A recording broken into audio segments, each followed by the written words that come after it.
semuanya. Perkenalkan, kami dari kelompok 11 dengan saya Jimmy John Ciseran sebagai ketua dari kelompok ini.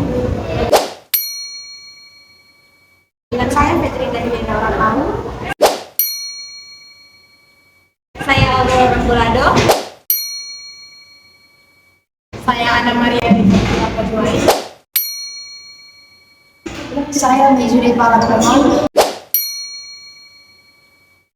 Saya Indiana Nugahan, biasa dipanggil Hita. Pada kali ini kami akan mempresentasikan salah satu teori komunikasi, yaitu teori tradisi fenomenologi yang akan kami jelaskan pada presentasi kami pada kali ini. Selamat menyaksikan. Baik, berikut ini saya akan menjelaskan mengenai dua hal. Yang pertama, pengertian fenomenologi, dan yang kedua, sejarah fenomenologi. Baik, yang pertama kita perlu memahami terlebih dahulu definisi fenomenologi. Fenomenologi menurut pemikiran Edmund Husserl adalah ilmu yang menampakkan diri pada kesadaran kita. Sedangkan dalam arti yang luas, fenomenologi adalah ilmu tentang fenomena apa saja yang tampak. Sehingga dapat disimpulkan bahwa fenomenologi adalah cara bagaimana manusia memahami dunia melalui pengalaman secara langsung, yaitu persepsi terhadap suatu fenomenologi, baik itu objek, peristiwa, ataupun suatu kondisi. Baik, berikutnya saya akan menjelaskan secara historis mengenai fenomenologi. Fenomenologi ini pertama kali diperkenalkan oleh John Hendrik Lambert pada abad yang ke-18, kemudian dipopulerkan oleh Edmund Husserl. Edmund Husserl ini merupakan tokoh penting dalam suatu fenomenologi ini, yang juga memberikan metode dalam menemukan hakikat akan segala sesuatu. Baik, mungkin ini saja yang dapat saya jelaskan terkait definisi dan juga sejarah fenomenologi. Baik, yang berikut saya akan menjelaskan tentang 3 prinsip dasar fenomenologi menurut Stanley Dietz. Yang pertama, pengetahuan adalah kesadaran, yang berarti pengetahuan diperoleh langsung dari pengalaman. Yang kedua, makna yang dikandung suatu benda berpotensi bahwa suatu benda penting dalam kehidupan. Dengan kata lain, bagaimana Anda berhubungan dengan suatu objek menentukan makna dari objek tersebut. Dan yang ketiga, bahasa adalah pembawa makna. Kita mengenal dunia melalui bahasa yang digunakan untuk mendefinisikan dan mengungkapkan dunia. Baik, selanjutnya saya akan menjelaskan mengenai konsep dasar fenomenologi. Dari konsep dasar fenomenologi ini terbagi menjadi 3, yaitu yang pertama fenomenologi klasik, fenomenologi persepsi, dan fenomenologi hermeneutik. Yang pertama yaitu fenomenologi klasik. Biasanya dihubungkan dengan Edmund Husserl sebagai pendiri fenomenologi modern saat ini. Ia meluncurkan buku Logical Investigation pada tahun 1901. Husserl berusaha mengembangkan metode yang meyakinkan kebenaran melalui kesadaran yang berfokus, karena hanya melalui perhatian dan sadarlah kebenaran dapat diketahui. Dari yang pertama, fenomenologi klasik yang pertama ini, Edmund Husserl ini dia menekankan kepada kesadaran kita untuk memahami pengalaman-pengalaman yang ada di sekitar kita. Selanjutnya yaitu mengenai fenomenologi persepsi. Maurice Merleau-Ponty, tokoh dalam cabang fenomenologi persepsi, berpendapat bahwa manusia adalah gabungan fisik dan mental yang memberi makna pada dunia melalui hubungan pribadi dengan benda-benda. Pengalaman fenomenologis bersifat subjektif karena melibatkan dialog antar manusia sebagai penafsir dan benda-benda yang mereka pahami. Merleau-Ponty menekankan perlunya memahami pengalaman sehari-hari dari perspektif individu sebagai sumber pengetahuan dunia.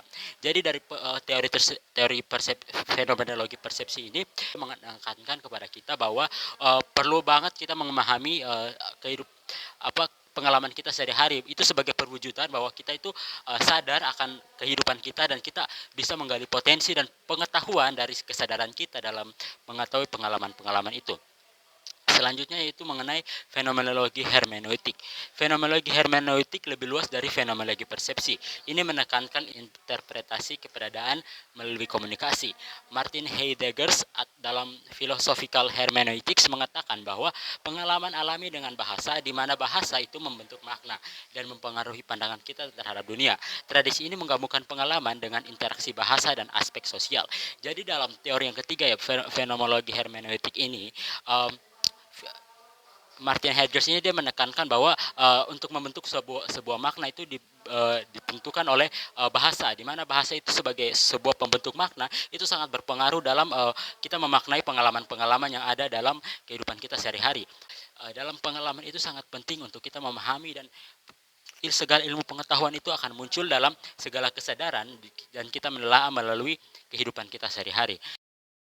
Berikut ciri khas metode fenomenologi. Yang pertama, deskriptif.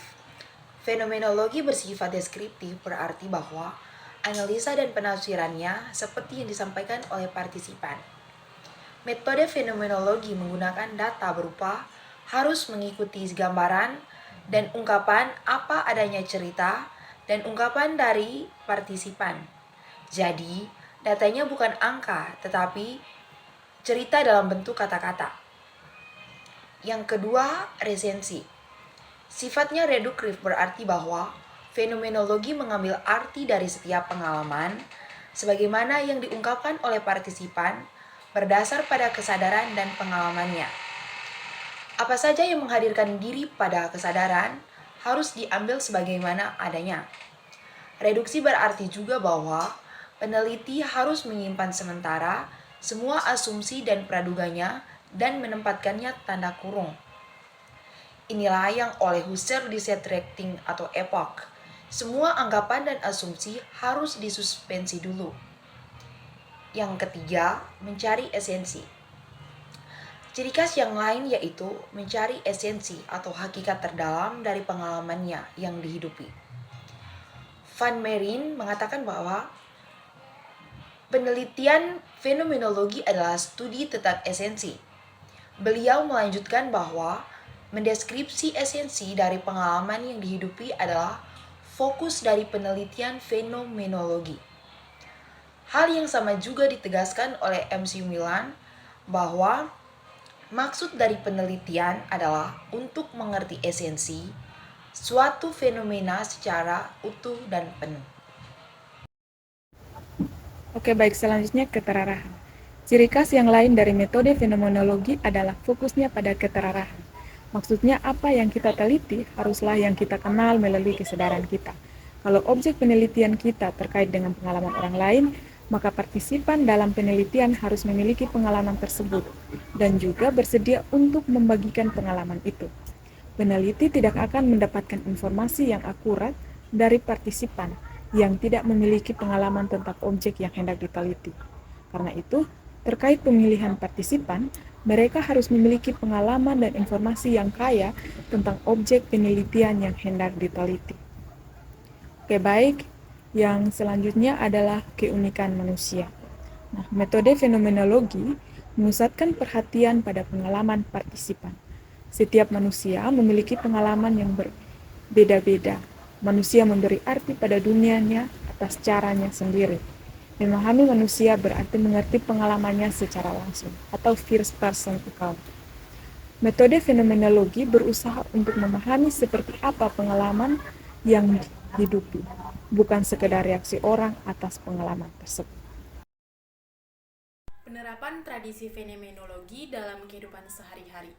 Yang pertama, relevansi universal.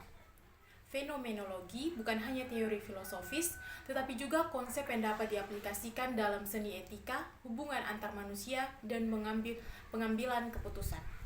Ini membantu kita menggali makna dalam pengalaman sehari-hari. Yang kedua, introspeksi dan pemahaman diri. Pendekatan fenomenologi mendorong introspeksi mendalam dan refleksi pribadi.